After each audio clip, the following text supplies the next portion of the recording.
जनसंवाद खबर में आपका स्वागत। 9 सूत्री मांगों को लेकर आशा कार्यकर्ताओं ने घोसी बाजार में निकाला विरोध मार्च। कहा सरकार हमारी मांगे नहीं मानी तो आंदोलन होगा तेज।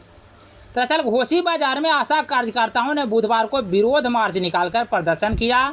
इस दौरान आशा कार्यकर्ताओं ने घोसी पीएचसी से मार्च करते हुए बराम सराय के शहीद चौक तक पहुंचा, जहां सरकार विरोधी नारे लगाते हुए अपने मांगों के समर्थन में नारे लगाए।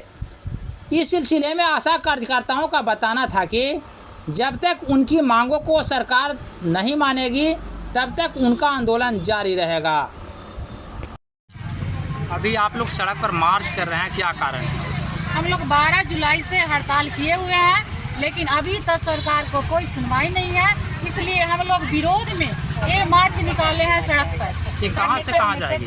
ये वहाँ बराम सराय मोड़ है, वहाँ तक जाएगी और वहाँ से जाकर पीएचसी में ख़त्म हो जाएगी। ये इस्लामपुर मोड़ से हम लोग लेकर आ रहे हैं इस प्रदर्शन को, और आज जोड़ेदार प्रदर्शन रहेगा। हम लोग जितना हो सके विरोध में आज प्रदर्शन करेंगे अपनी मांग के लेकर। क्या नाम हुआ आपका? मेरा नाम संगीता कुमारी हुआ। हम आशा फैसिलिटेटर से जिला मंत्री सीटू से। मैम, अभी आप लोग मार्च में शामिल है, आप लोगों का क्या मांग है जो सरकार नहीं मान रही है? हम लोग 12 जुलाई से हड़ताल पर है।